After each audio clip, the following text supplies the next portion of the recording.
Yeah, let's go. How do?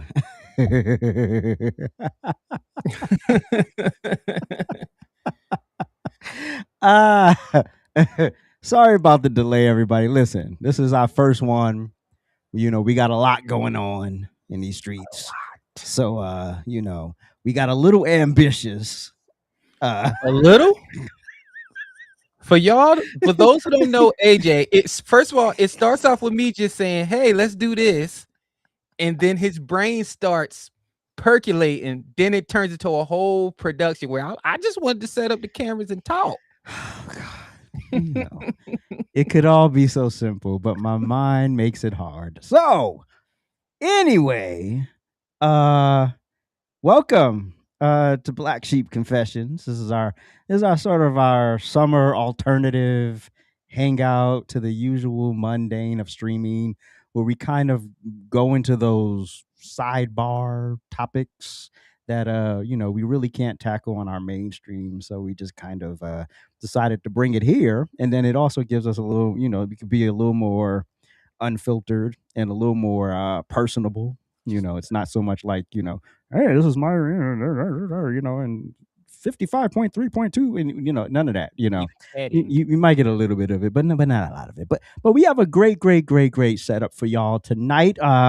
First we're gonna talk about how we got here. We'll get there in a moment, and then we're actually gonna talk about masculinity. What is that?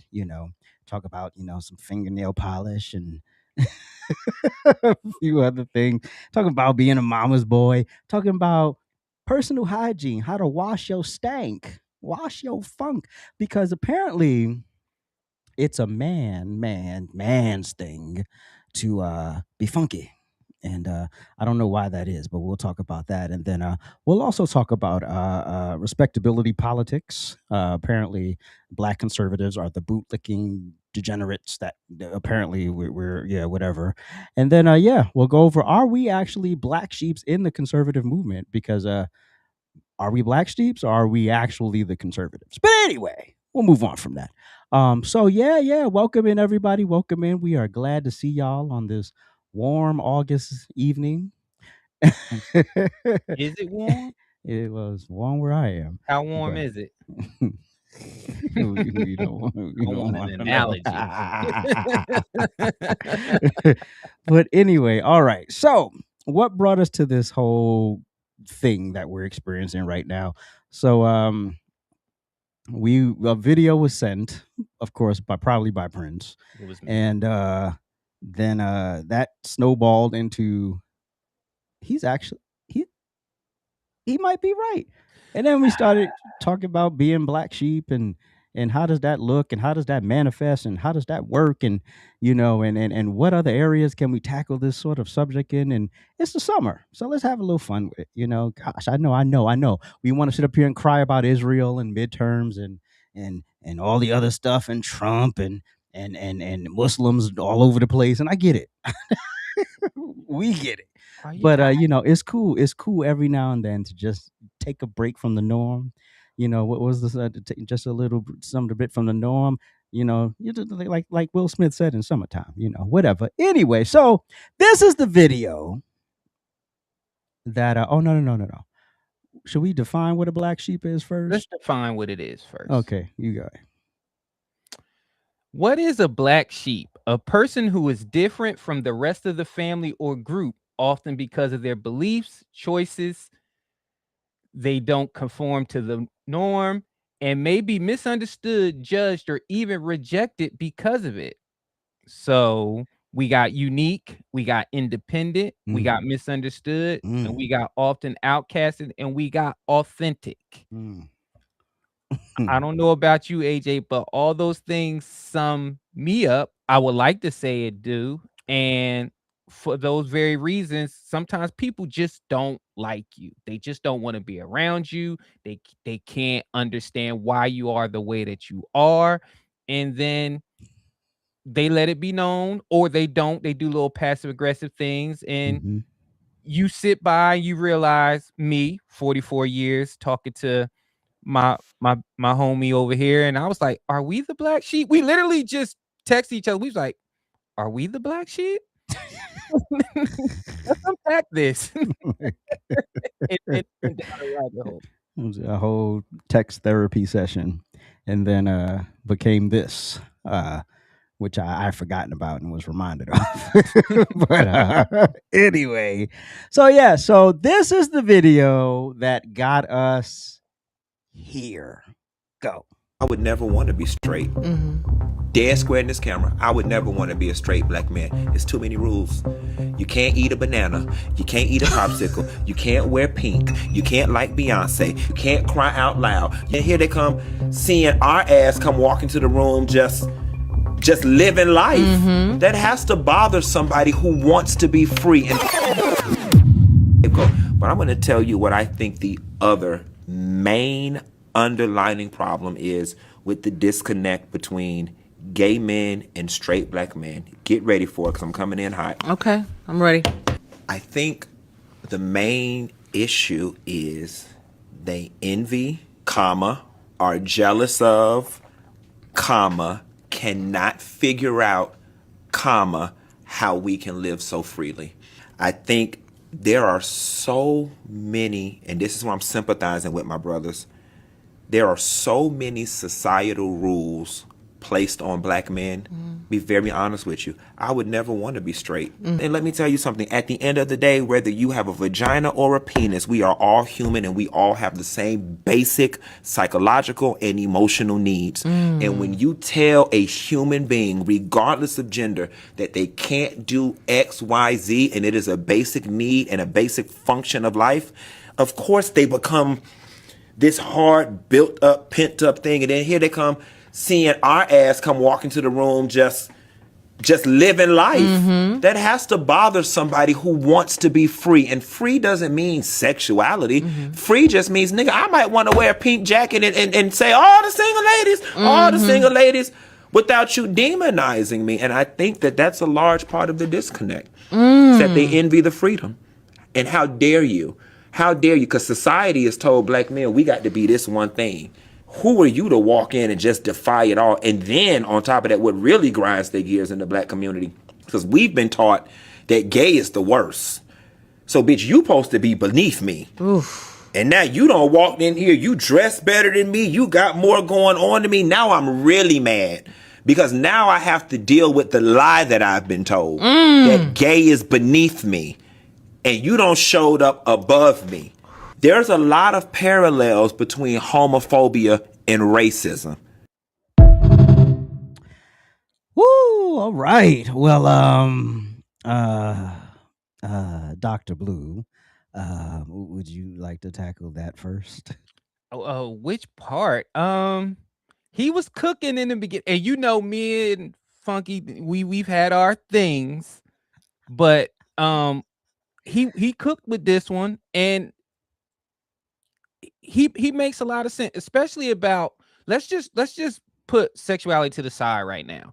Just being a man. Like you know, I love to say pause more than anybody, but a lot of humor stems from truth. There's a lot of things that you can do that traditionally as a man, people going to find it, they're going to find an issue with it if you go outside what we deem is quote unquote masculine or being a man, i.e. nail polish, hell, bonnets outside. We're going to get into all of that stuff, but there's just certain things as a man, even like when I'm dealing with my dad. I'll give you an example, because you know this black sheep confessions, which means we're going to get a little bit personal, we're going to use it. My dad was here, and I went to buy him some sweatsuits from Walmart, and I got him, in my mind, I bought sweatpants the way that I would wear them. So I bought him, they had the regular fit and then they had the slim fit. So I bought the slim ones. And my dad is old school, 1943. He told my wife, he was like, next time y'all order me clothes, get me bigger sweatpants. Don't get me them tight little pants. What he think this is? And I was like, Dad, they're not even tight. They just not super baggy like you naughty by nature. He's like, well, whatever they is, I don't want those. Don't no man ankles supposed to show. And I was like, what? Don't no man ankles supposed to show. I was like, Well, okay, Dad. So the next time we bought his sweatpants, we made sure that they was baggy and they was naughty by nature size. But that's just one of the things to where, being a man, you got to be careful how you walk, how you talk, how you present yourself, because people are either going to project or they're going to look at you a certain type of way. So Funky, he cooked with that. The only thing I will say is that the whole thing about being jealous of gay people because they can be themselves. No, why would we do that? Because as a straight man, you don't have to project your heterosexuality like that. Some people say the people that do it to a degree is the ones that's got something to hide. But normally, as a man, you walk in the room, other men notice masculine energy, and then they proceed forward with that. So that's the only part I didn't agree with the whole thing. Like I've never looked at a gay man and be like, man, I wish I could be as out as you. No, I've never said that.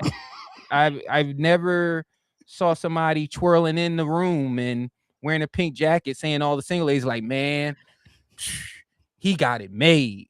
Like, no, that's not how it worked, Funky. Now we may be like, hey, hey, do you? Hey, that's not me, but I love that for you. So, but being jealous of a man, nah, we don't do that.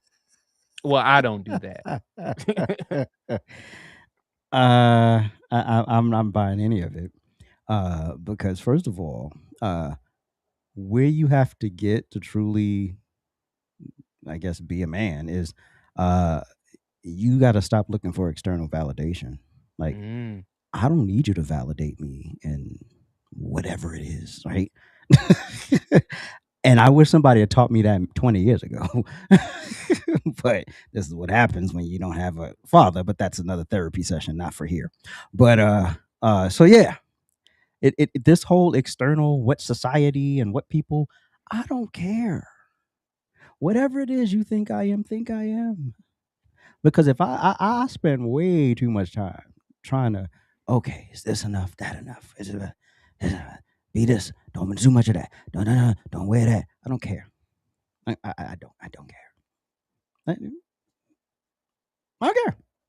I mean, that literally, but it took years to get to that place. Let me be clear. Twirling in a room. If that's what you want to do, Hey, twirl on, whirl player. in the room. I don't care. Like, whatever works for you. But like you said, to the point, the people who have to puff their chest up and every 2 seconds, this is what I am. Yeah, that's different.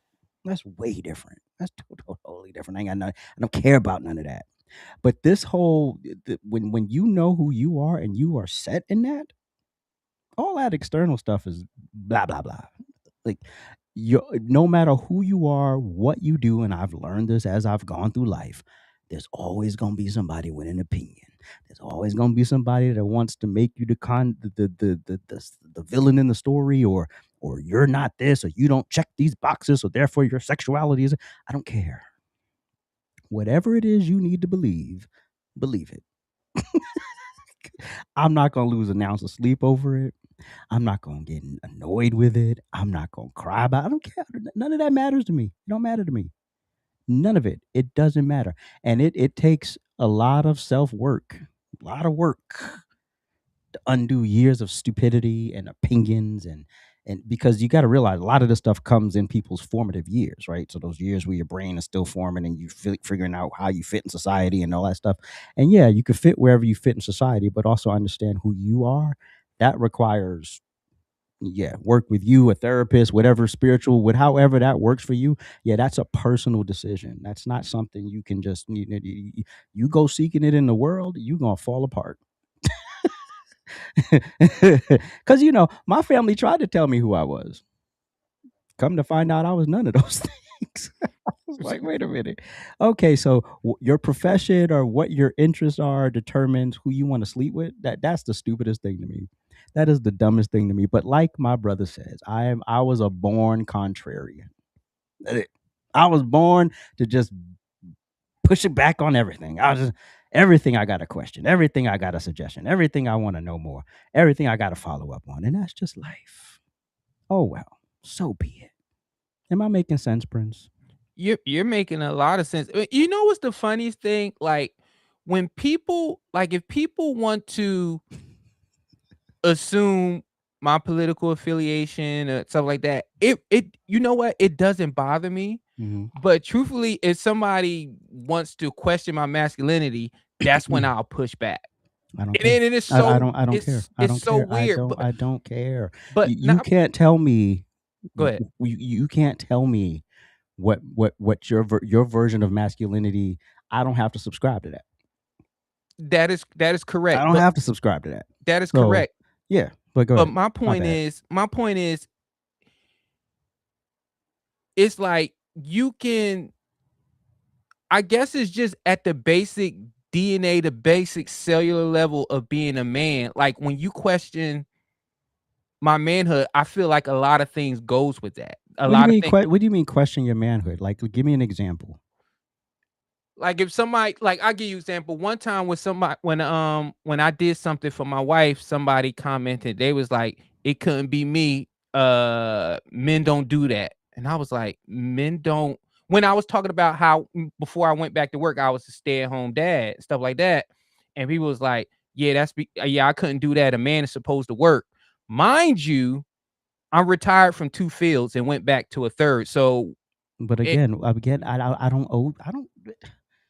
I, I don't give I a get damn. I I don't get give a what you're damn saying. if y'all met and you weren't in the military or the law enforcement and y'all and she said, let's do this together and this is how we gonna structure the home. That is y'all personal decision.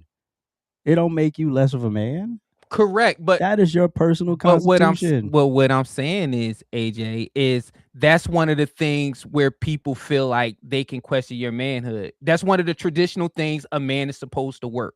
A man is not supposed to be home. So that's one of the things that people feel like they can question when it comes to your manhood. If you're a stay-at-home dad, that's just not traditionally the way things are supposed to work when it comes to Yeah, a man. traditionally it's not how the way things are supposed to work. But are the lights on? Are we eating? Are we good? Oh, we Are good. we We are we grits, happy? lobsters, Are we okay? very Okay, happy. if we are okay, Fred over there could kiss my butt. Not Fred. Why is his name We Fred? are okay. So all of that ain't got nothing to do with this. First of all, shout out to Fred, because Fred catches strays right now. Fred ain't did nothing to say nothing. But that's that external validation that I'm talking about, and I don't care. Like, say whatever Yeah, you want. Say whatever yeah. you want. Like, yeah, all of the things. Yeah, AJ's this, AJ's that. Say all the things. Call me Call me that word. Call me whatever word you want. Guess what? I don't subscribe to it, so you're not gonna hurt my feelings. That's that. Yeah, but that's like how people be like, man, somebody call me the N word, I'm knocking them out. So you gonna go to prison, lose your freedom, possibly Exactly. lose your life Over a word. over a word. You know, the words in prison are probably worse. Especially when they doing other stuff to make those words true. If you get what I'm putting down. So yeah. Exactly. Jesus. But yeah, that external validation is a biatch. So yeah, if you want to wear pink, wear pink. Hell, you know when I knew you was cool? I told you this already. When you was working out and you sent the picture of Paula Abdul you was listening to at the gym. I said, all right, this is opposites attract. I was working out the opposites attract. And then we started arguing about Madonna over Paula Abdul, and it was a whole thing. You hear how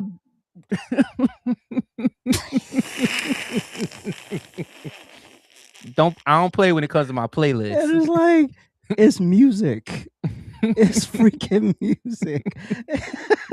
Like, who cares? If you want to listen to Beyonce, listen to Beyonce. Now I might give you a weird look, you know, where you yeah, but do you? Freedom is what you make it, right?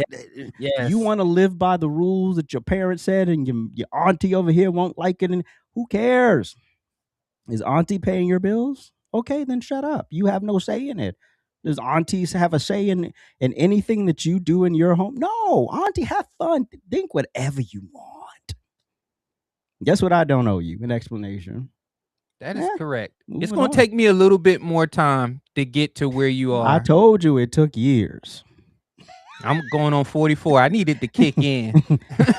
I'm going on 45. I mean, I needed to kick in. It was like this was not an overnight sensation. This was a lot of work. And I used to walk in the rooms insecure. Hell, I didn't know how to socialize. Because you like analyzing what people think, and you're like, why am I analyzing what people think, what total strangers think of me? And I just walked in the room. Exactly. It's crazy. But exactly. We spoke on masculinity, and of course, I wanted a definition of it, so we wasn't just, making up our own definitions like the people on the left. Yes. Masculinity. The qualities, characteristics, and behaviors traditionally associated with men and boys. For the purpose of the Black Sheep program, boys have a penis, girls have a vagina. You know what? Argue with your mama or your health teacher that didn't tell you the right thing. All right. And part of that, it said behaviors traditionally associated with men and boys. Speaking of traditionally, oh boy, let's see how traditional this is with masculinity. This is paint. This is paint. I'm so interested to know why it makes people so angry that this is on my nails. Like, genuinely can ruin someone's day when they're scrolling and they see me talking and notice I have nail polish on my nails. This is paint. It's paint that is on my fingers.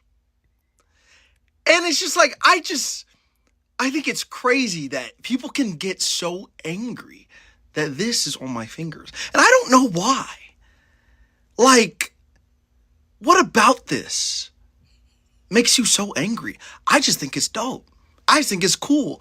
Like, this is no different than me piercing my ears, than me wearing a cool jacket. Then it's paint on my fingers. Why does it make you so angry? Now, before we go on, AJ, my brother. Yes. I saw the rest of your profile. It's not just the nail polish. It's the whole package that goes, pause. It's everything that goes with the nail polish. Oh boy. I think that's what's ruining those people day, because you wearing nail polishes and flip-de-loo and being in the produce section doesn't bother me. Do you? That's your life. But it's not the whole nail polish thing. So I think he was being a little bit disingenuous on that. But okay, I'm confused because I didn't go to his profile. So what was on his profile? The rest of it that goes with the nail polish. What the hell is the rest of it? Say it. The fruit salad stuff. So I think that's what. And then he has a lot of stuff on there where he attacks he attacks masculinity. So okay, so he's push not back on him. He's not just a dude who likes to wear nail polish. Correct. He's okay. I'm assuming. Why all of a sudden you talking in codes? Huh?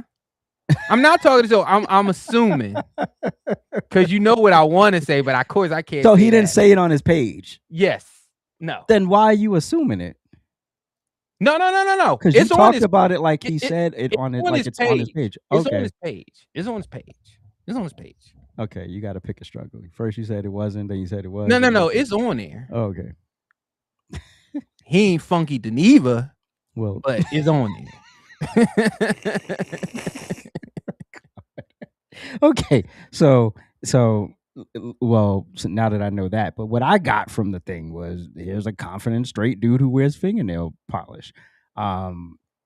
According to you, it's otherwise. But I don't care. Like, no. If here's the thing about what other people do, you can paint your nails. Ain't got nothing to do with me. Now, if you want to be my friend, that's different. If you want me to go out with you, that's different. Like, you want to go hang out or something. Like, I don't know how I wouldn't necessarily. I don't know if that would work for me. So Because I'm not in the Me- mood. I'm getting in no physical altercation over no damn Me, paint. you, and Ink getting ready to go to our favorite vegan restaurant, Mike's Vegans. We about to go have some cheesesteaks. Mhm. And I roll up with a fresh coat paint. Clear. No, I want to go color tonight. Well, Let's- first of all, I won't have to say anything because you know ain't gonna beat me to it. But oh, so we doing that now? I want to try something new. So you doing the bed? Like what? Ain't nobody pinning me over. So, uh, first of all, that would be a shock. So that would be a conversation because that's not something that would you'd be like, oh, that's just him. Like we didn't meet you like that. So it Right. would be like, well, what the hell are you? Just Well, a now I'm midlife comfortable. crisis? Are you experiment? Like what the hell? Is it a conversation we need to have? Like whatever. We're here. We'll hear you out too. But no, not talking about you. We talking about like I don't care. Yeah. I don't know why that if ruins I people's see you day. like I don't get it either in the comments where they're like, oh my god, what happened to men? Are you a man? Then be a man. Why are you worried about what he doing? If Caleb Williams wants to paint his nails all types of colors and themes, Hold and on. that is his prerogative. What? Yeah, What? brother, I said it's his prerogative. I It didn't is. say, It I didn't is. say I love it. I didn't say Good luck, Chicago. Listen, they found their quarterback. He just happened to have nail polish. My quarterback. He's on the cover of Madden too, so it ain't hurting him too bad. Quarterback. But anyway, shut up. What was I lost what I was gonna say. But is nail polish something that you think a straight man should be wearing? Let's just get it out I don't on the table. care. Nail polish doesn't determine what you're attracted to. How does nail polish that's like saying being a choreographer means I know who you're attracted to. No. Yes. I'm trying to think because people like you put what I do up against a construction worker, and it's not one they will say this is masculine and this isn't. Are you in the Village people? So if I was, the check is great. I want to be the Indian. And you know what? For years, people thought the biker was the gay one. It was the construction worker. I don't even know who. I don't know why I know these things, but yeah. I don't know nothing about these people's lives. All the years of the Village people, they thought the biker was the gay, but the real gay person in the group was the construction worker. The most manliest blue collar profession, it was the construction worker. Little knowledge for the people out there. Jesus. So be it. Yeah. Anyway, so yeah, I mean, it how does that? But yeah, getting back to that, how does that determine what you're attracted to? I don't think it should, because a lot of rock stars. You were setting it up like it, like no. I don't think it should because a lot of men get manis and petties and they get clear coat. The manliest of men. Yeah. So right, I don't think so. And like I said, a lot of rock stars paint their nails. Mm-hmm. And last time I checked, Lenny Kravitz don't have no issues with the ladies. Again, is that a man seeking external validation? No, absolutely. Well, the Bucky's thing, because come on, Lenny. Oh please, he just wanted to act like he was down, but we all know you ain't eating that. Probably bought a bottle of water. Boy, you got the body of a 20-year-old. That you don't eat barbecue. You don't eat pulled pork with that body, Lenny. Come on now. You guys know raw cashews and some water, some fat-free water. Let's stop it. You want to bring us to no, man. Speaking of another thing that some people contribute to being that type of way is how close you are with your mama. Mama's boy, your mama. So yeah, let's talk about mama's boys and how all of that goes down. So NFL quarterback Jaden Daniels, he gets a lot of flack because his mama is his manager. She's a certified, whatever the certified type of manager you have to be in the NFL. She's that too, and she did that just to guide her son's career. That's cool. but they seem very, very close. Like how does that dynamic work if you try to bring in a girlfriend or a wife? And according to Jaden, he's a grown man, even though he didn't say it with a lot of confidence, but he said, "I'm a grown man." I'm grown, damn it. Right, right. And Sure, but Jaden. but the mama sitting there interrupting the interview, she all in space. I need a DNA test because I don't believe that's his mama. We've seen funnier things in entertainment. I'm like, she look Hispanic, white. Maybe his daddy is full Negro. Even if his daddy was full Negro, there would be something in it. Like, anyway, moving on. So yeah, he's really close with his mom manager, and people just have often commented about the dynamics of their relationship. But we have one person who has a very strong opinion about this. So let's watch what he had to say. The stereotype that people have put on Jaden Daniels' mother needs to be excused. This lady's not an overbearing or overprotective mother. She's a mother that just wants to protect her son. I actually sat down and watched the interview with her and Ryan Clark. And the fact that she said he can go out here and date and live free, she was like, it's just a matter of protecting him for life after football. Because at some point it's going to end. I'm like, you know what? She's absolutely right. But the thing Ms. Jackson really touched on is the fact that we're not used to seeing this, and that's why we're reacting the way that we're reacting. And again, she's absolutely right. How many times in the NFL or even in the NBA have we seen a strong black mother stand behind her child? A lot. To make sure that nothing happens to her child. No one can take advantage of her son. Whether it be financially, whether it be mentally, whether it be spiritually, emotionally, whatever. No one's going to take advantage of her because she's there by his side 24/7. That's the type of love that every child should be able or should have with their parent. And a lot of us don't because we grew up in messed up households. So I just think that stereotype that everyone was putting on her, oh, she's an overbearing mother and she won't let him do this and that. That ain't the case. That's not even the case with this lady. This is a very smart, educated black woman.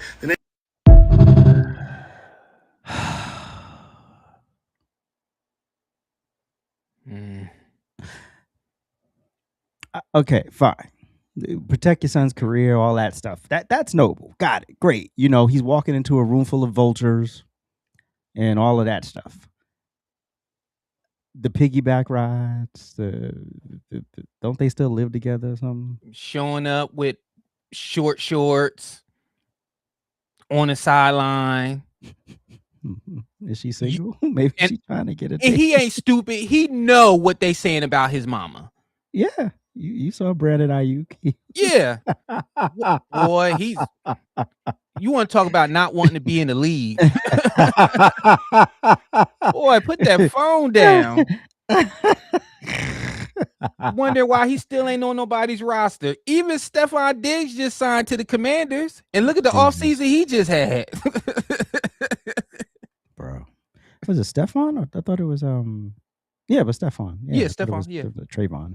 Stephon. But yeah. So oh, you want to read the definition of Sure. I can read. You want me to read it like Crump or Oh no, read. Okay. Definition of a mama's boy: an adult male who is excessively devoted to his mother and often seeks her approval in everything he does. Example: can't make a decision without calling mom first. Still gets his laundry done and meals cooked at home. If mom says no, it's a no. End of discussion. Grown in age, stuck in mama's basement emotionally. Also, mama will not like any woman he brings. She can be the queen of a country and filthy rich. I don't like her. It's just something about her.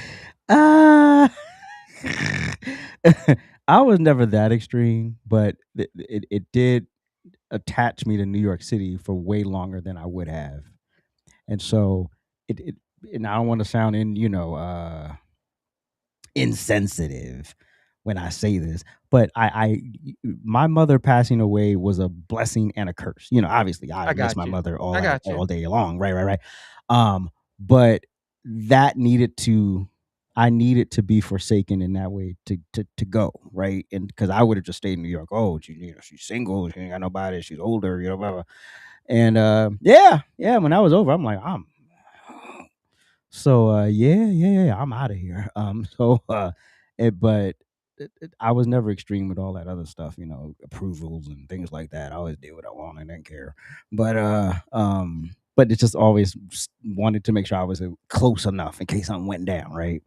But yeah, like I think I think it's imperative to raise your kids to respect you and to respect you and love you and if you need to be taken care of, take care of you. That's one thing. It is quite another to be overbearing and then if the spouse is going to the parent with the stuff that's going on in your marriage. No, no, no, no, no, no, no, no, no, no, sir. No, ma'am, no, sir. And unacceptable on every single level. And no, no. And s- and I mean private stuff. Man. And I forgot the show, but the he was so close to his mother that he told her everything and everything about the relationships. And then the mother would get the mother was the opposite. She would get really close with the girlfriends, right? And then they would start confiding, and it was like, this is just no, hell Yeah. no. What do No, I was just gonna say this is one of the things where the funniest thing about it is I've never been a mama's boy by any stretch of the imagination. And the one time I needed to be one, I got married. you know what? My mama was like, son, she ain't it. Don't tell me. I do what I need to do. This is me. I do me. Divorced. That's the mother you should listen to. That's the mother I should have listened to. So Right. I can't even talk on this subject because it was like the one time I needed to be a mama's boy. I thought she's being overbearing. I thought no woman was ever gonna be good enough, and she was correct. That woman was not good enough for her baby. But yes, but the one thing about my mom, she always allowed me to make decisions. And the one thing she always told me, even when I got married the first time, she was like, "Your business is your business. Like, I don't need to know what's going on in your household." And that's the one thing that, if anything, it made me and my mom closer because, of course, most moms, they want that type of access. Yeah, I want to know when to not like the bitch and this, that, and the third. My mom's like, nope, you a man now, you married, that's your family. She gave me that scripture in the Bible where man gets married, he's supposed to leave everybody else behind and start his own family. She gave me that one. Yep. And I never, even through the bad times, I never went to my mom about anything that was going on in the house. And I always respected my mom more, and that brought us closer. But this Yeah. Jaden Daniels thing, and the one thing I disagree with the guy is he talking about, when has there ever been a mom like this? Brother, have you watched any of the last 25 NBA drafts, NFL drafts? They always boost up the mama. Even when the dad is in the home, they talk about the mama. They talk about how strong the mom is. The dad be right there. Carlos Boozer was right there, right there with his wife when his son got drafted. They focused on the mom. Carlos Boozer was the one that played in the NBA. That's where his DNA comes from. Like, so I didn't understand that whole comment. They always idolized the mother figure. Kevin Durant's mom, Allen Iverson's mom, LeBron James' mom. Remember before? Shout out to LeBron. I woke up this morning, LeBron James is 76er. Anyway, before that, she was courtside. She was doing all that. And Iverson loved her to death. She was doing Allen's hair on the sideline. So the strong mother figure has always been there. The strong mother figure to taking the kids to camp and all that stuff, the AAU tournaments. So that part, I didn't know what he was talking about. I don't know if he hoping that she'll slide in his DMs or something, but he was way off with that. Now, the one thing I do respect about it, because she do probably recognize game a lot of, because we know this. Look at all these athletes around us. When you get with the wrong woman, it can really tank your career. So that part I understand. But he was next to baby girl from USC. basketball players. She sat right in the middle of them. First they were sitting together, then they went to commercial, then she was in the middle of them, and it was like, what happened? The whole vibe changed, everything changed. So again, we see it. We see it. Real quick, AJ, he the type that if he gets a girl, I mean, if he marries somebody and he has a family, like Mother's Day, he's making sure his mom gets the gift first. That's not how it works. Your wife gets the gift first. Your kid's mother gets the gift. Jesus. Like, come on. Like, yeah, I think the person that extended your bloodline should probably get the gift first. A little bit. Oh man. All right. You want to do that? Yeah, sure. Let's do it. Let's go back and forth. Men, if you stink and if your ass itch, it's probably because you're scared to wash it. I've seen this is the one topic we really wanted to save a lot of time for.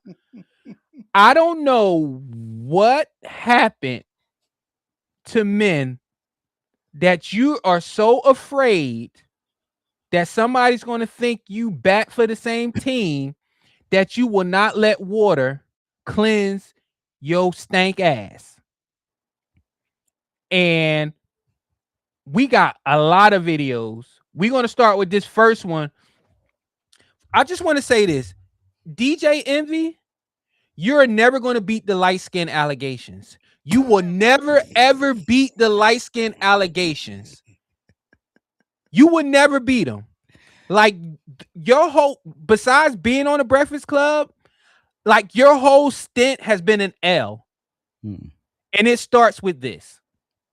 Gay to wash your ass. Yeah, it's definitely not gay. But you know what? What I used to hear some dudes say is like getting all up in there is like they would feel gay. They would feel gay. Like, now I'm not digging all in my ass. And it's like, why not? All right. You have to. All right, confession. What's up? I tell too much up here. My wife hates it, but it's all good. What's up?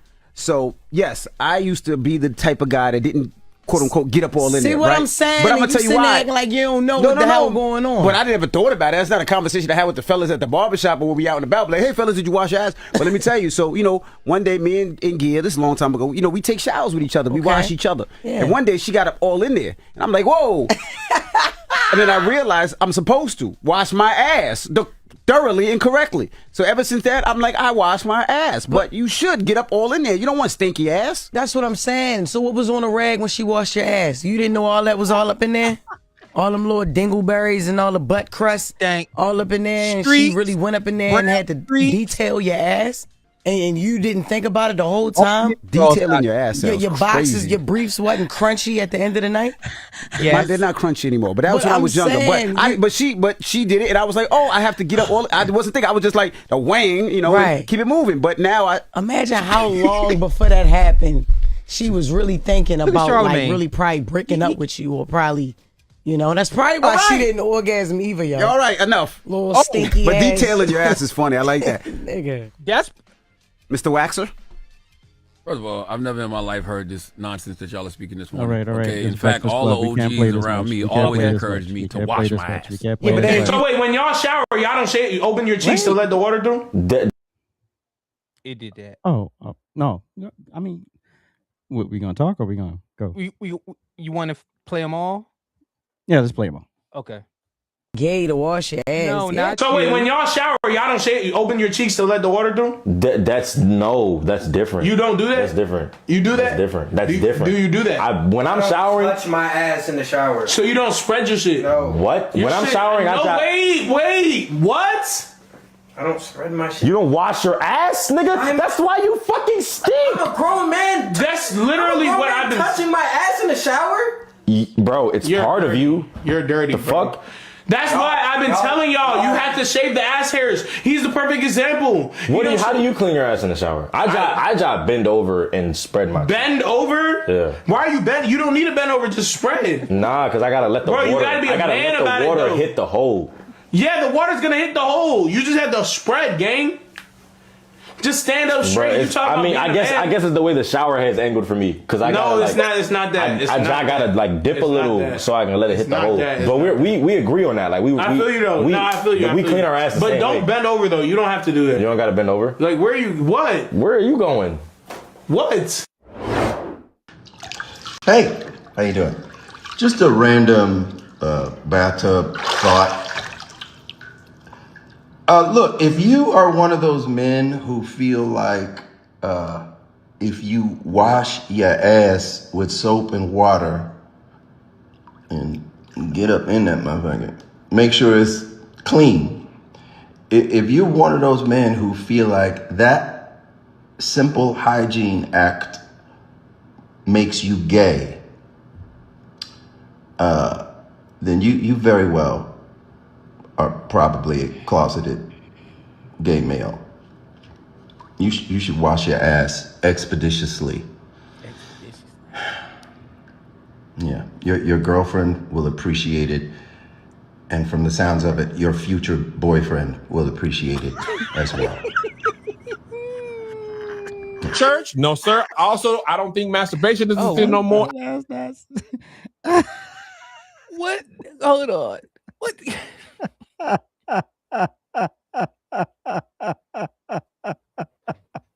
Yeah. Oh God. Where do we begin? I'm gonna begin here. This is what happened when you don't have men in the home. The first one started off, he said his wife, had to teach him how to wash his ass. First of all, you probably throw away a lot of underwear, Envy. Oh God. There ain't no repeating that. Now, I don't know if you was doing it for shock value, but you know that, and this is the thing why my dad told me this when I was young, and I'll never forget it.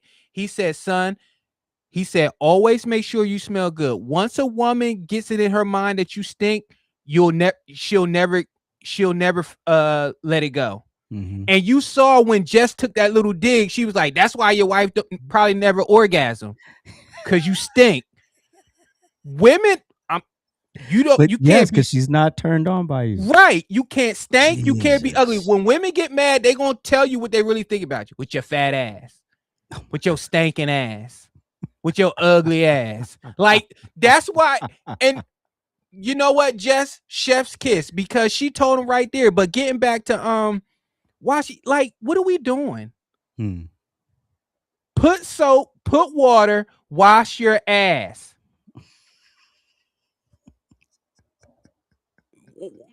Do you know how much dirt and grime you accumulate over a day? You probably don't wash your back either. Like, what do we do? Like, what is going on? And y'all the first ones that be throwing that shit on. Y'all be having like $300 belt buckles, $100 jeans, $50 shirts, and you smell like shit. And then you know what else they'll do, AJ? They'll spray on $120 cologne. You know what the best cologne is? Soap and water. It's in your pores. When you smell good, you smell good. Y'all out here stinking, and y'all want women to be submissive, and y'all talking about y'all alphas and y'all stank. No wonder y'all violent. Y'all hate smelling each other. Because when people stink, AJ, you ever walked in somewhere and it makes you mad because it stink? You like, man, what the fuck is that smell? Or you dab somebody up and you when you in the gym and somebody stink, you get aggravated. You're like, man, who the fuck is that? Who smells like that? No wonder. You know what? The doctor in me wants to do a research and study how many people die and how many of them did they stink. Because this is crazy. Now, the one dude talking about he bending over because the shower head is the way it's positioned. Like, what? You don't. The oversharing, like you either do too much or not enough. Like, what are we doing? Like, I can't even believe this is a topic. I kept seeing video after video, and I'm like, why is this a thing? Personal hygiene has nothing to do with who you desire to go to bed with. That is for you first. Right. When you're clean, you feel lighter. Like you feel good. So you mean to tell me you clean everything, you scrub your legs, your everything, and you just neglect that area? Just skip over the ass. Yeah, Eric Benet was on to something there. Yeah. Is this an insecurity? Like sexuality wise? Do you Because wipe your ass? because I like if you can wipe it, you can clean it. Nobody and then said and then like Envy's wife, yeah, you have to realize like when you come together with somebody, you're I think of it as presenting myself, right? Yes. Like it's I want the best possible version of, I don't want stink damn just got out the gym, that no. Presenting. So yeah, she probably went down there and was like, whoa. And it had nothing to do with trying to go in that area, but it's down there. It's part of it. It's not very far from each other, everybody. And that's why she couldn't do it, because she was like, oh hell no. I gotta show them how to do. This is disgusting. Having a stank behind is not masculinity. It doesn't make you more of a man to be walking around here with your ass stinking, with your ass itching, with dinkleberries all that. That is disgusting. That's gross. I understand. You know what you know when you know it. Cleaning your behind does not mean you want anything to go in there. Doesn't mean you want to whatever you do, but that's not what that's for. That's like when people say nudity is like automatically like sexual. No, it's not. You're just naked. Like who cares, but this should never be talked about again. I think we've settled the score. I think more people than not was like, yeah, wash your ass, and if you don't, you're just disgusting. Yeah, we and came together with that. Or you just find a disgusting woman who wants to be that nasty with you. I don't know. Maybe that's it. Maybe it's a fetish. I don't know. Have fun. Have at it. But that is absolutely that has nothing to do with sexuality, masculinity. You're more of a man. No, you're just a nasty man. You're nasty. Man. That's disgusting. Nasty. Nobody want to roll up on that. No, God. I mean, if you could smell it through the clothes, you beyond. Like nobody telling you to get up in there to where your eyes rolling in the back of your head, but you gotta wash there, man. Like, what are we doing? You using the bathroom once, twice, 3, I don't know your dietary habits, whatever, how many times a day. You don't think shit gets stuck up in there? Like, clean. Like, I can't understand getting in water, putting soap all over my body, and the nastiest part of the body that carries the most fungus and bacteria, you're like, yeah, I'm good. That's why y'all be itching. That's why y'all be walking sideways, because your butt itch. Look good, feel good, smell good. Do better. This with the Nolan Wells stuff going on, the gas crisis, groceries, y'all are this is why they don't take any of our plight seriously. They like, y'all don't even wash your ass. You can't even decide if you would wash your ass. Why are we listening to them? Reparations for what? They ain't gonna buy soap. They ain't gonna buy washcloths. Jeez. Like what are we doing? Jeez. Ew. And that was cold what Jess said. And Jess been wanting to say that. She meant that shit. That's why she ain't orgasm. Literally hilarious and on point. Yeah, that's why she couldn't. Because she was like, oh my God. Don't be the same man told something. My wife don't go down on me.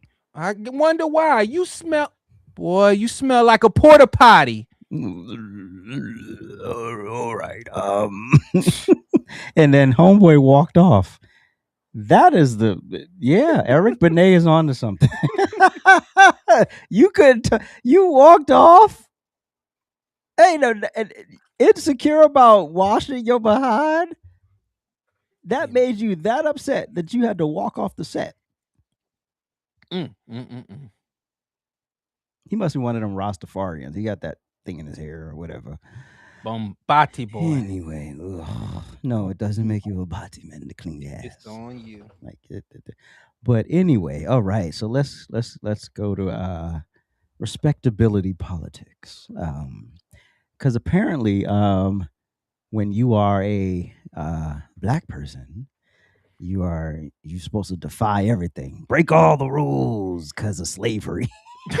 Break the chains, break the chains.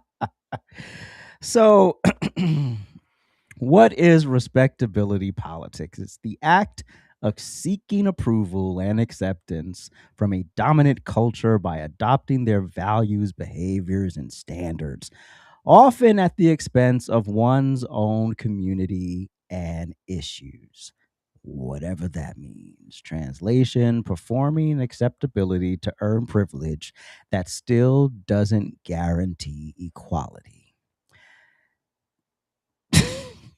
Prince. So we had so how we got here was from Brother Consciously. If you don't know who that is, he is a social media personality, mainly on TikTok, Facebook, Instagram, all the socials. And he has a pretty considerable following, and he sells a lot of black grievance.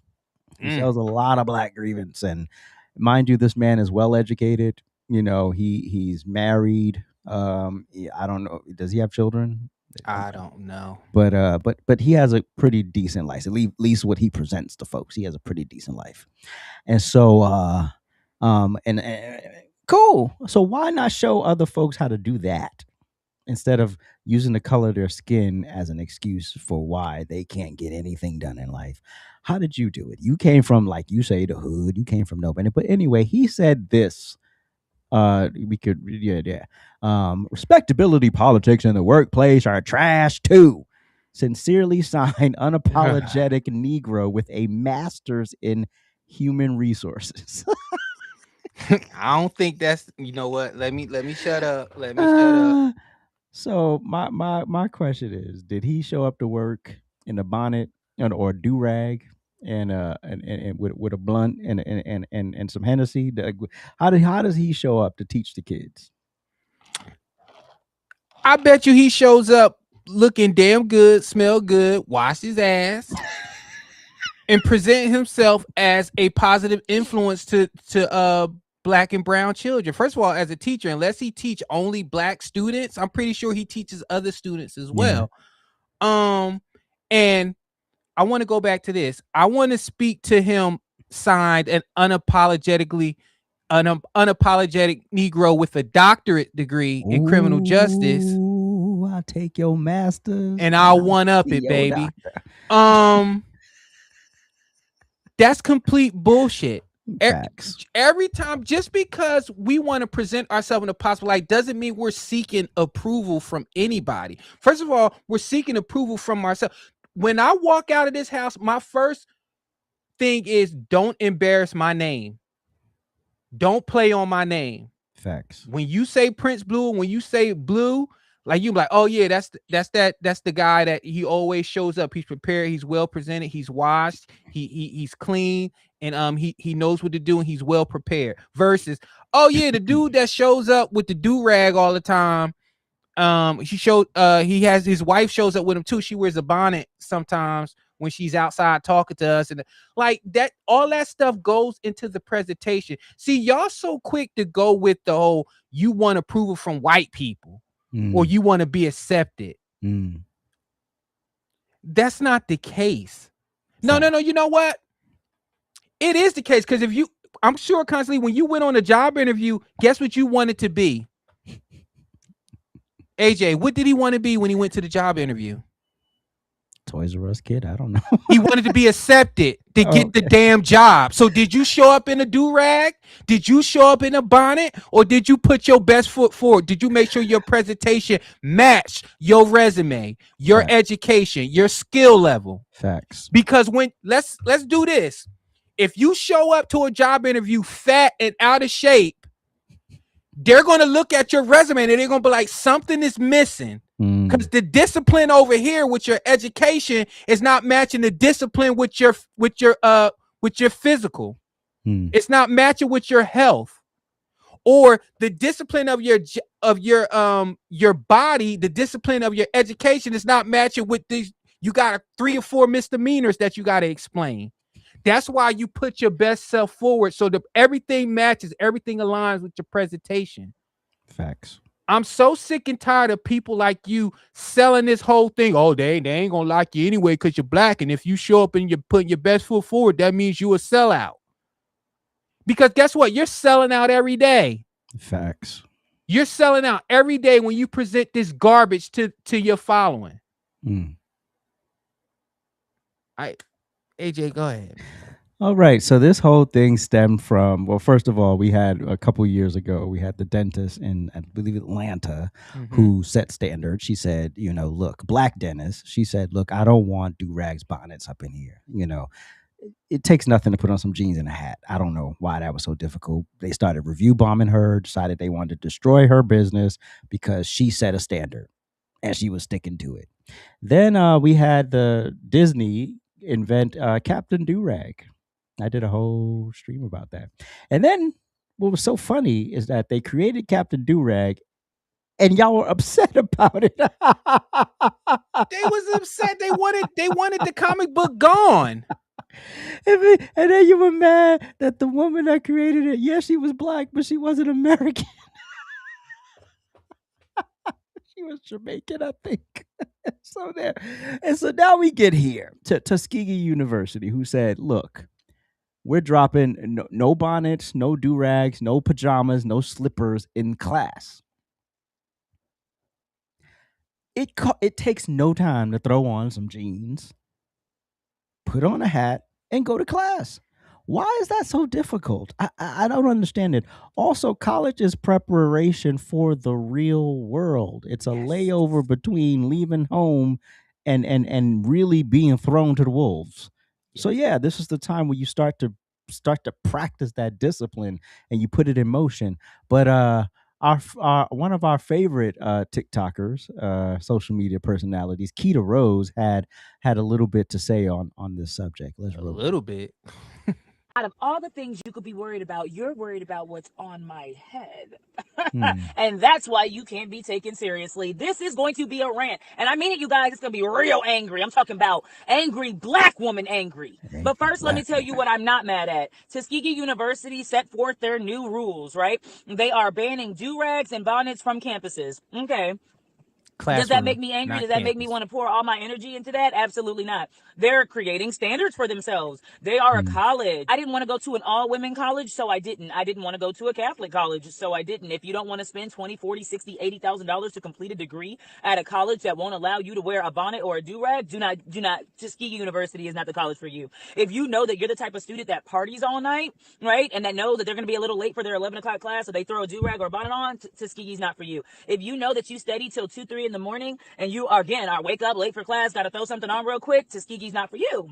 That's simple. We fixed it. Now let's go on to more pressing matters. We can't get mad that when we speak, they listen. See, when this woman was going around talking to black women, telling them to take that bonnet off their head, asking them why they got that bonnet on their head, there's no excuses to look like that. And they already look at us crazy. They already think that we're ghetto. We can't be giving them no ammo. Y'all thought that was cute. Y'all champion that I never, notice I said y'all, I never thought that was cute, entertaining. I didn't think it was helpful at all. Which leads me to my lesson plan. Thank you all for coming. Let's start at the beginning. Symbolism.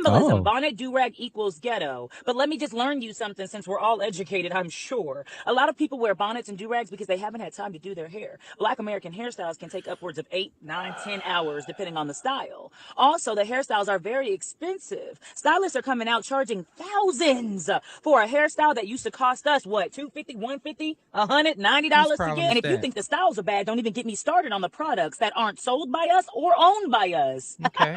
And speaking of the money, that it takes. Does anybody want to help pay all this commotion around our crowns and nobody wants to put any money down? Shaboom! That leads me to my next point. When that black woman was making another black woman's appearance as content, you guys were eating it up. You guys were really enjoying it. You guys were in the comments like, don't tell her to mind her business.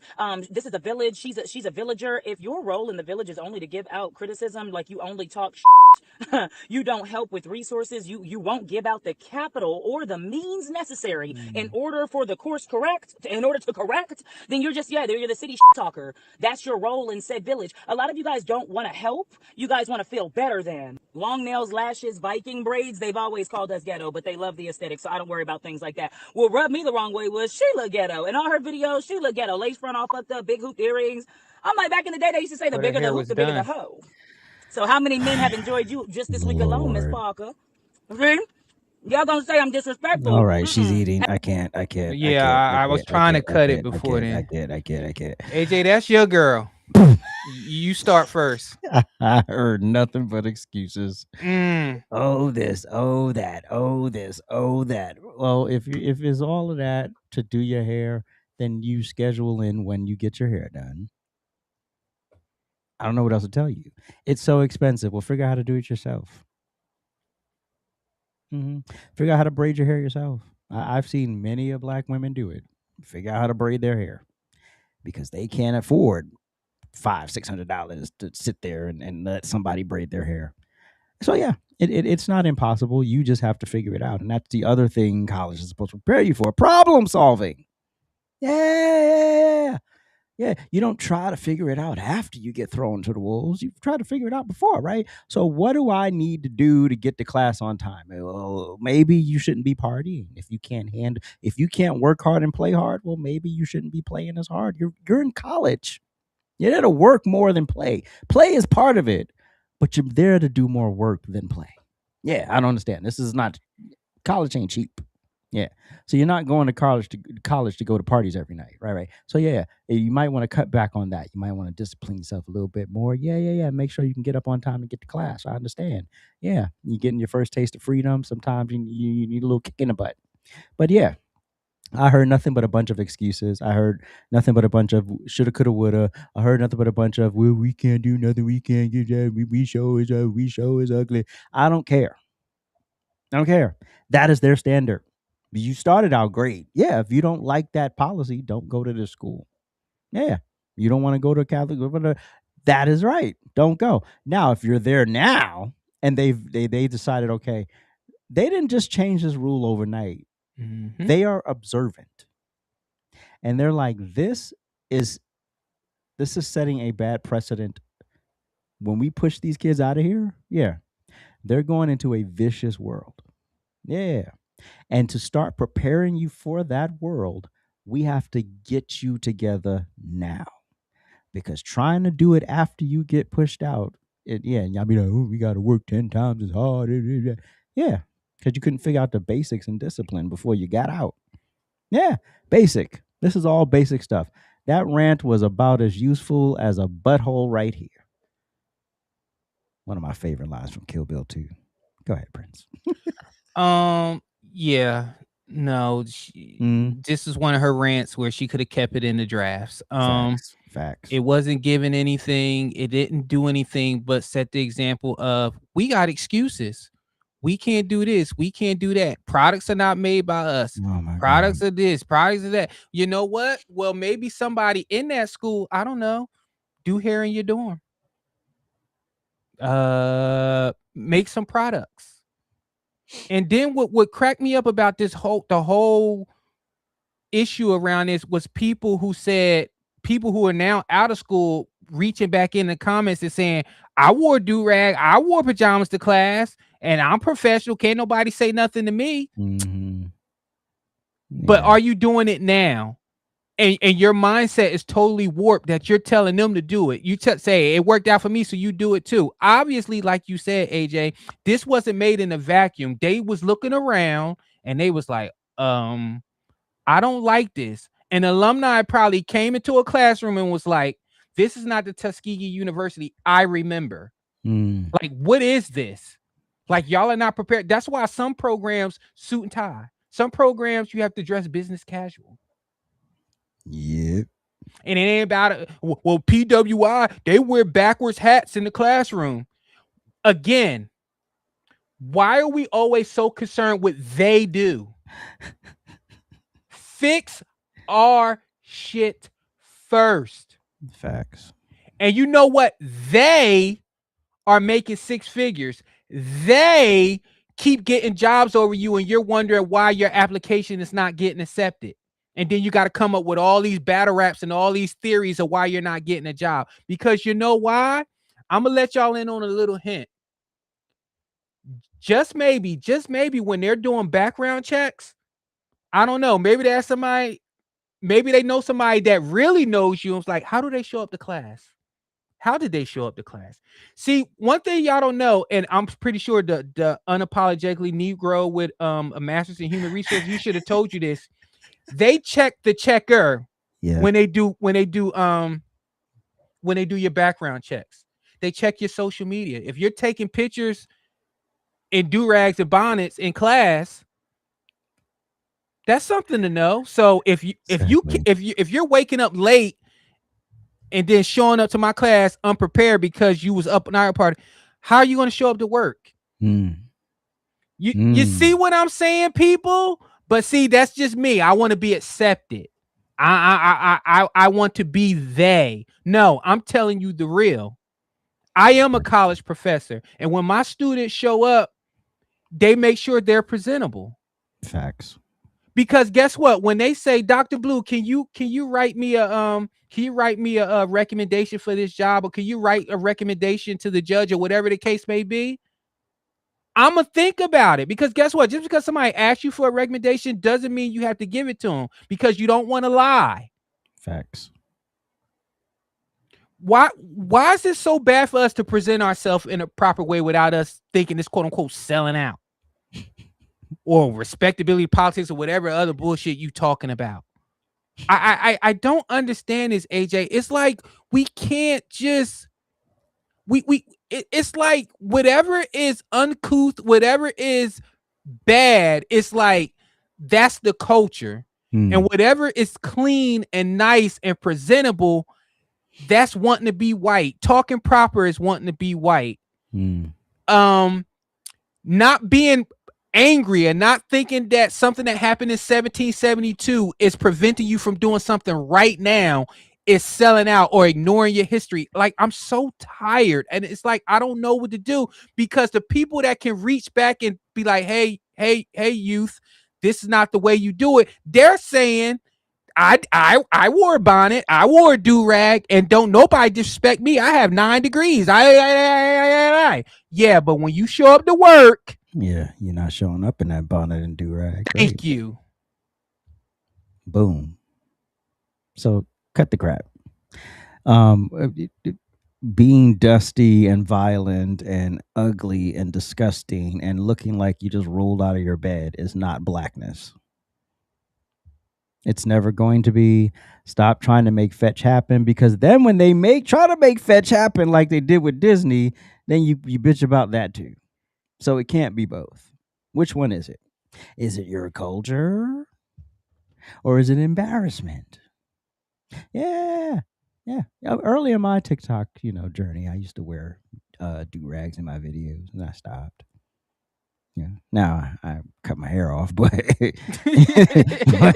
even if I grew my hair back, I would not wear the do-rag on camera. That's for me to go to bed. Anyway, okay, so cool. You want to do the last one? Do I have to? All right. Who's the black? Okay. No, go ahead. You was about to cook. Go ahead. All right. So are we, as in you and I, are we the black sheeps of the conservative movement? I don't know. There was another video. I don't know if you have it. The Andre Williams video. Do you have that to pull in? I don't have that one. You put that in the intro. I mean, I'm sorry, you put that in the promo, but I didn't have that video. Oh, it's not. It's in the notes. You put it in the notes. It is? Okay, let me pull it up while you talking then. All right, but before we do that, consciously again, he had a lot to say, and I love how when you are a darker melanated conservative, you are one size fit all. Yeah, there's no dimensions, there's no levels to it. It's all or it's nothing. And I just want to know, does this describe you or I? Let's figure it out. Before I let the rest of this video play, to all the bootlicking conservatives out there, I hope that the way that these conservatives is dealing with this black conservative free thinker Candace Owens show y'all that tokens will always be spent, and no matter. First of all, Candace Owens is getting flack not because she's black. She's getting flack because she literally has done a 180.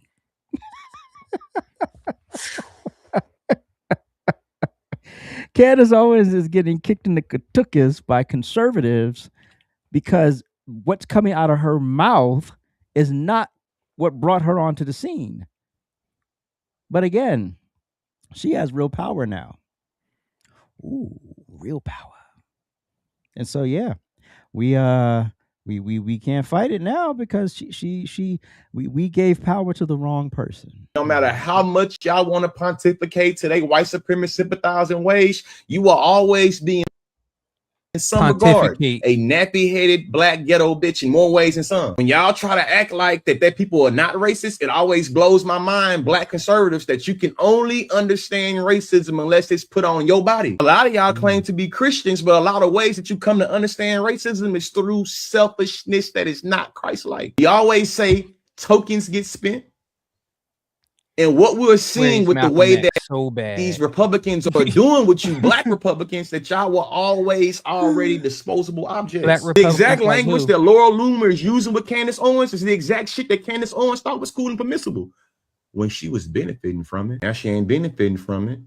And now she's doing her best to try to appeal to black people. When she went at Erica Kirk and Erica Kirk can't respond to her, she said Erica Kirk was trying to do her best Janet Jackson rendition. She's even using black cultural references now to try to get back into the fold. Sure. Oh my God. That's how I feel about this video. Pontificate to like just a bunch of nothing. The molecular structure of the constitution of the population of the constipation. Like, what are you talking about constantly? And again, I've asked you, I've put the challenge out. Whenever you want to debate, let's do it. And you just keep ignoring. I notice you only want to bully people that you think that you can talk over and that you think you quote unquote got the education over. But when somebody steps to the plate that knows a little bit more, I'm not even gonna say knows a little bit more, had more discipline to go further than you, you don't have no smoke. So you just keep making these little videos, but you say, can I say the R word? No. Okay, you sound the R word because you make no sense. The reason why Candace Owens is getting flack is because she really wasn't with the movement to begin with, and she's going back to factory settings. That is why. And you keep talking about black conservative, black Republicans, like who? Frederick Douglass? Booker T. Washington? The same people that's behind you on your wall. So are they sellouts? Are they coons? Facts. Are they Sambos? Facts. You literally have the autobiography of Booker T. Washington. Original. He's a Republican. Frederick Douglass. Original. Republican. What are we doing? Ben Carson. Wesley Hunt. Donald. What are we doing? Condoleezza Rice. Colin Powell. Like, we're naming people that are intelligent and smart and just done so much for the community. But because they don't go out here and they don't battle rap what they do for the black community, you look at them as a sellout. Why? Because they are conservative, because they're Republican, and because they're black. When the same ones out here that's battle rappers getting caught on the bed with people that's not their wife in leopard print underwear, bringing rappers out to twerk with an abortion truck in the back of them, telling you that men can get pregnant. Y'all talk so much shit about Michael Jordan. Michael Jordan just opened his 5th clinic in North Carolina for free health care. For who? The minorities, for black people. Republicans buy Nikes too. Remember that? Facts. Y'all stand in line, shoot each other over that man's shoe. But this is what happened when you get these pseudo intellectuals in front of you and they use a lot of big words. They sound intelligent to the low vibrational, to the low IQ people. I see right through consciously. Matter of fact, I have students that talk like him in my class, and I let them talk. And then I'll be like, now, are you ready for me to ask you some follow-up questions? Except in my classroom, they can't call me names and insult me to derail the conversation like you can. You called her what do you call her? A nappy-headed what? What do you call her? No, that's what they think of her now because she's not saying what they like. Interesting. Interesting. Oh my God. AJ, I just got one question for you, bro. Are you sick and tired of this just narrative when it comes to black conservatives, black Republicans, that somehow we hate ourselves, we hate black people? I guess I hate my black wife, I hate my black children. And I hate to get personal, but a lot of these pro-black people find their wives. Guess what their wives are not? They're not black. Or they are very fair-skinned. You got to squint a little bit, and then you might catch something from the diaspora in there. Might.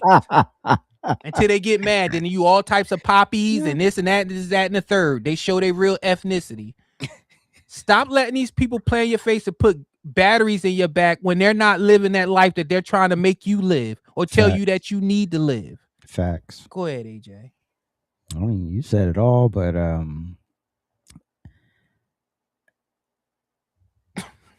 I hate the token thing. That's the thing that just irks me because, first of all, nobody put me here. Nobody put you here. I don't know about Candace Owens. I don't know nothing about her, but person, like how she got where she got, right? Obviously something happened. It was obviously some sort of inner workings and she was planted there.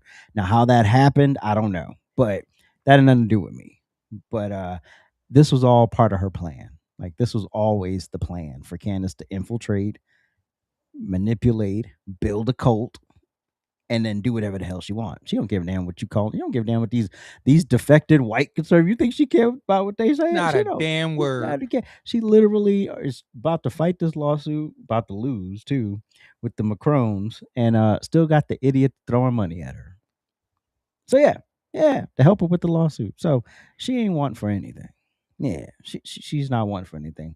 But no, I'm not a token because nobody placed me here. Kamala Harris is a token. Ketanji Brown Jackson is a token. Yeah, because they were placed there because of their race and their gender. That's why they were placed where they are, right? Not because they were the most qualified candidate out of a pool of diverse candidates. No, I want a black woman. So before you can even be considered, you have to be a black woman. Then we'll consider you.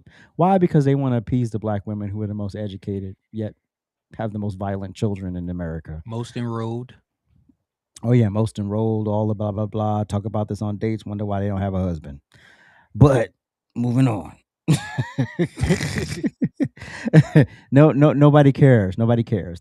Are there bad black conservatives? Yeah, there are some boneheads. We call them out all the time. We get annoyed and we don't always agree. We're not supposed to because we're not in a cult. So yeah, black conservative is not a one-size-fit-all thing. It's not a one-dimensional thing. It's not a one-track thing. It's not an anti-black thing. So yeah, you can shut up. Holding you accountable, saying, hey, look at it from another perspective, it's not anti. If I was anti-black, I don't mince words. Damn sure. I don't have to give you a poem. I will literally just tell you, I don't like you because of X. That's it. and then see how dumb I sound, and then we can move on. Did you get the Yeah, I got it Andre? for you. I'm about to play it right now. Hey. You wanna cue it up? Oh, so we have another. I think he's a black conservative. I don't know what Andre Williams is, to be honest. Right winger. I don't know what the hell he is, but he had some interesting words for Tatum and Israel and America first and all this other stuff. Go ahead. This is why people don't like black conservatives. Officer Brandon Tatum, a podcaster with billions of views, made this post on Instagram, saying he supports and stands with Israel. You cannot be America first and support Israel. The interests of Israel are incompatible with the interests and direction that America needs to take. All these black conservatives have gone out to criticize Candace Owens and Tucker Carlson in the mini are bought and paid for. This is quite obvious. None of these people are serious about the issues ongoing in the black community and really, honestly, the country. They say what's different and get paid for saying what's different. They're not actually believing in a different direction or a different path. They care more about what is trending, not what is truthful. These are not serious or genuine people, and I challenge Officer Brandon Tatum to a debate if he wants to on Israel. In fact, while I'm still going, I'll call someone else out. Aquarius Wave, a TikToker and YouTuber, another fake conservative, acting as if what he's saying is unique or different. He's also criticized people who have criticized the actions of Israel, and even people like Candace Owens and Tucker Carlson. The point I'm trying to make here is that these people are not serious about change. They're only serious about being different and getting paid for being different. If these people are the faces of black conservatism, then black conservatism is fucking doomed, and we really have no leaders.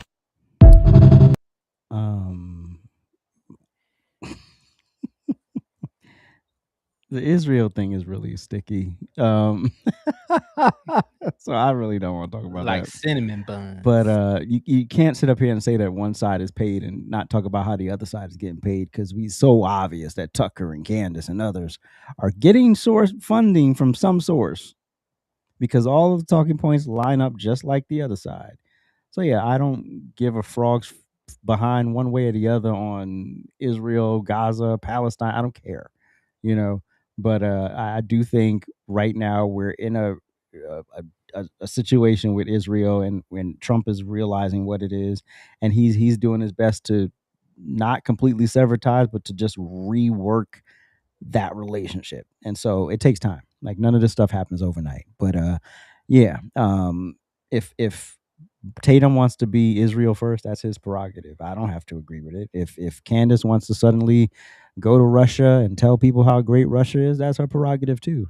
But yeah, you all have the right to disagree, but one doesn't make you a fake conservative versus a real one. I don't know what makes you a fake conservative. A fake conservative is just literally someone who lies about being conservative.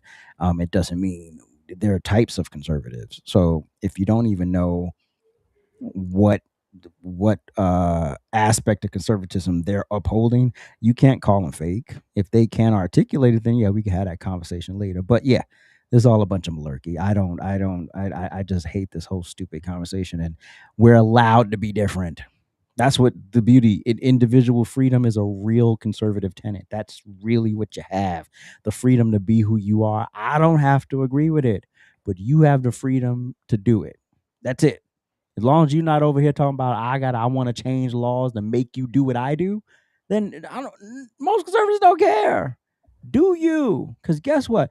When my heart stops beating, I don't have to answer for what you did. I answer for what I did. That's it. What I like what you said is that's the beauty of being a conservative, is you could be all different flavors. Unlike the left, you can't be a different flavor, because then you'll be all types of names. Right. When it comes to a conservative, like let's take what Andre said real quick. Let's say if you're a Christian conservative and you run into somebody that's a conservative that's an atheist, you're both conservatives, but you disagree when it comes to religion. See how that works, Andre? So you don't, one conservative, it's not a basic tenet. It's not a template for a conservative. Unless you want to talk about interracial marriages, then that's one other thing I want to get into, but it's a template. It's no template. It's no template to a conservative. Like, if you listen to the way I talk and the way that sometimes the way that I behave, some people in the conservative movement, they might say I'm not a conservative. No, but I am. Segregation is elevation. Segregation is elevation, baby. I was the one that coined that and had people flipping out. I'm very much a conservative. And the one thing about a conservative is that's the one thing about a conservative. Like it's a flex to say you're a conservative because you know that people once people hear that they're gonna have questions and they're gonna be mad because because that's just not something you can flex.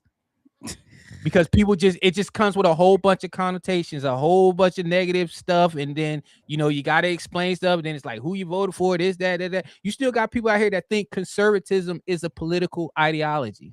Right? It's not. Fact. You can be a conservative as a Democrat. People don't understand that. I'll give you an example. You know how some of these quote unquote your leaders, how they started speaking out a little bit, how you're too far progressive, you're too far, and we can't get down with that. You want to abolish police? Nah, we're good. I'm not that type of Democrat. Right. Those are your conservative Democrats. Facts. But y'all are so mean on the left. You can't dissent. You big meanies. Hey, wait a minute. We got to get rid of all police. All police. All police. You want to be like them? Oh, you a conservative now? Like, wait a minute. What's going on? Jesus. I just want to call somebody when something happens. Like, but the thing, I don't know what it is about a black conservative that riles people. I feel like you know what, AJ? This is a perfect analogy to the show. Oh boy. We are the nail polish of the conservative movement. It just ruins your day when you hear black conservative. Like you got, I gotta type this. He's a Sambo. He's a coon. He hates black people. My wife is black. He just married her just because. Like what? It doesn't. My children black. Clarence Thomas is trying to get rid of interracial marriage. His wife is white. His wife is a whole white woman. So he's trying to flip it. He doesn't want interracial people to marry. So that means him and his wife have to get a divorce. Or be separated by the government, null and void. I literally argue with somebody. Somebody said that Benjamin Crump is smarter than Clarence Thomas. That's when I had to log off. I don't even have a response for something so stupid. I had to log off. Benjamin Crump is smarter than Clarence Thomas. Yes. Okay. I would love to get the proof. I would love to hear the ideas that support. We would have to go to the Supreme Court to get Clarence Thomas' take on that. And with Crump, we would just have to wait till another racially motivated something happened that he'll just appear like Candyman. Exactly. Racist. I'm here to serve everybody because the community. I know that word. Nigga. Anyway. Oh, we skipped a video. I just realized that. Oh, Kev? Because I mislabeled it. Yeah. Do you want to do that right quick or you want to save that? Let's go with it. All right, let's go. So hold on before you play it. So listen, we understand, Christianity exists on different levels too, right? We all at different points in our walk. Apparently, I don't know if he grew up in church. I think he did. He did. Kevin on stage is from little, in the church, just immersed in the word, blah, blah, blah, blah. So now he's doing this deconstruction kind of thing, the whole deconstruction movement, and he's like, now this is again giving somebody a massive platform and watching them use it irresponsibly. So now we get on the subject of wanking, and I don't know what deconstructing and being so proud of being married and professing how you wank go together, but maybe it's something I'm missing. Roll it. Church? No, sir. Also, I don't think masturbation is existing no more. I beat that meat. Okay. I beat that I don't think anybody was wondering how you felt about it. No, we gonna get it all out. Nobody was wondering. That meat get beat. What you know? When I'm on, Angel. When I'm on the road, especially, You put in the background of the video. I beat it. If I'm gonna be gone from this for 5, 6, 7 days, I say I'll be beating it. Let's talk about it. If you're gonna clip me, Yep, let's get it all on the table now. No, we don't want that on the table. There was some, I be beating it, and I know a lot of y'all do too, because y'all be like, well, brother, I struggle, and we just can't talk about it. And also, I told my kids that I think it's a healthy way to express yourself and learn about your body. Platforms, man. Okay. So there are a lot of people. Yeah, there are people who struggle. There are people who don't think it's a struggle. I've done research, or depending on what type of Christian you are, you're like, oh, it's not really lust. It's more of a release, and blah blah blah blah blah. But again, it's all about the conviction, right? If you're not convicted, yeah, that's your response. And here's the thing: do you? Again, I ain't got the answer for what you did, but here's the thing: there are men who I know who literally have lost their marriages because they got caught up in cycles of corn and self stuff, wanking, and when you know that that's a thing, it's a real thing that's happening in church too, right? It's one thing to say I can't talk about it, because I do believe you should be able to bring anything to the church. It's another to say be boastful about it and proud of it, and yeah, beat my meat, bro. First of all, okay, yeah, okay.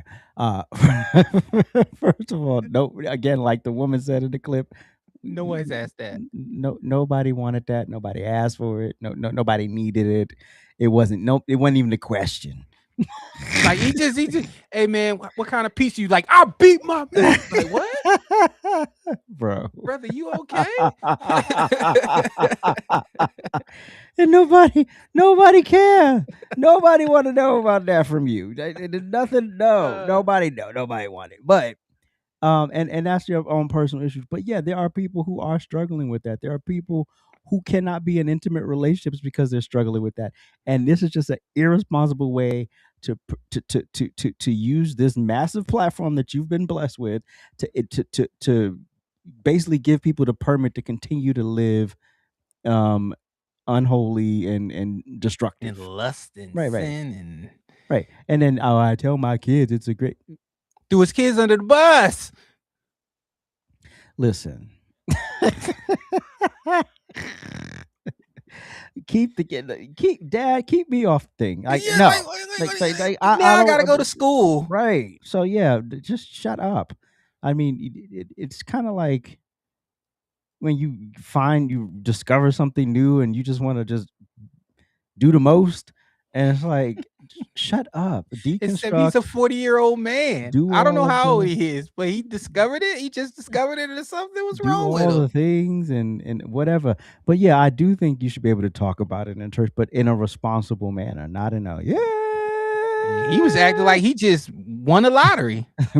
Like wild out. Like, no, nobody saying wild out. But yeah, I get it. Like, yeah, you could struggle with something and you should be able to go to your church and say, hey, blah, blah, blah. Can you pray for me? Blah, blah. Is there counseling or whatever. And that's fine. But yeah, you up here literally encouraging the destruction of marriages, which I've seen, a friend recently, I didn't know that broke up his first marriage. I didn't know that. I was like, oh, wow. Broke up who first marriage? I ain't gonna shut up. And I'm like, shut up. So I'm like, I'm not. I don't like the boastfulness. I don't like the irresponsibility with the platform. And then announcing that it's gonna go viral, which it did. It's just all just yuck and irresponsible and ridiculous, and I cannot wait to this tour of I just discovered something is over. I immediately think so first of all, I'll immediately think about the wife, because I'm like, so pretty much now when you're out of town, when you're not picking up the phone, what the hell are you doing? You know what? I don't even think it's just when he's out of town. But that was him trying to clean it up. Yeah, but this is my thing here, and you know what? Everybody's marriage is different, but like if the wife is going out of town, she's like, all right, I gotta make sure you don't have enough energy to do anything. That's what wives are supposed to do. Supposed to make sure you go outside fed, drained, and clean. That's it. So you know you don't have no time for all that. But I don't know this. I've recently just stumbled on the Kevin stage. I don't follow him anything, but I see his clips, and it's like he's discovering like I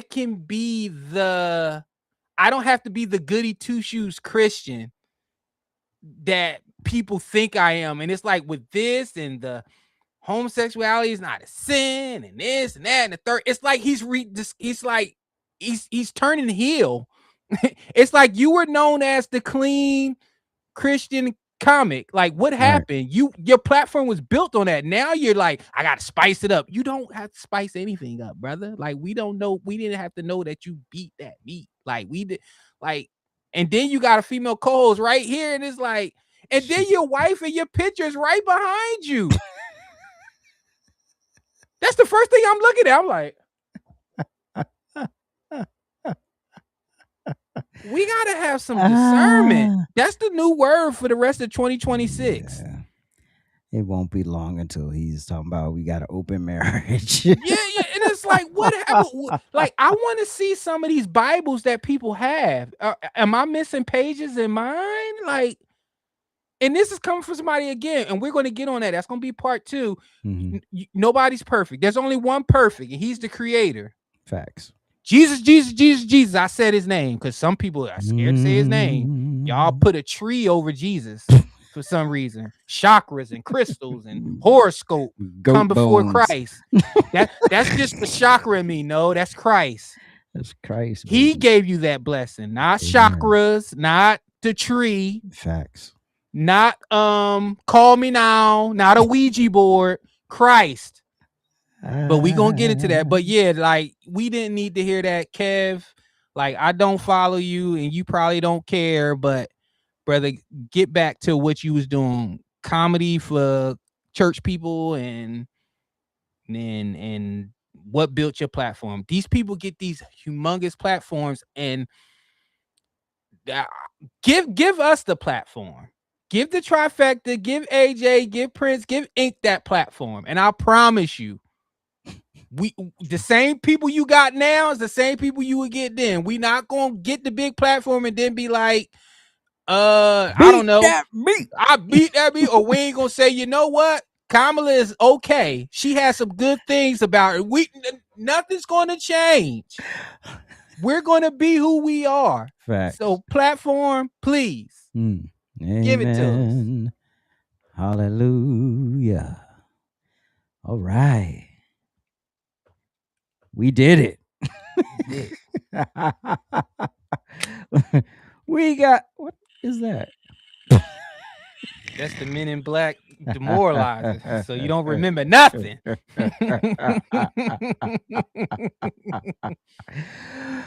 Oh, well, thank y'all for hanging out with us on this fine hump day evening. We appreciate it. Thank you so much. So this is a December thing, I guess we're gonna do. I don't know how often. We'll discuss that. We might be back next week. We might be back in 2 weeks. You know, the vibe. It's all about the vibe. We'll be back. We'll be back because we got a part 2. We already got a part 2 in the notes. But but this was fun. We covered a lot. But we got a lot of clips in there, hopefully. And but we appreciate y'all, and anything you want to say before we wrap up? Thank y'all, and please keep it's gonna be at the stream, it's gonna keep being up. Please keep reviewing it, like, share, cut clips that you like, and send it. Make us go viral. Amen. Y'all make I beat my meat go viral. We would love for Black Sheep Confessions to go viral. We covered a lot. It's a lot of viral sound bites in this episode. Please, just continue to support us. We appreciate y'all, and we'll see y'all in part 2. Peace.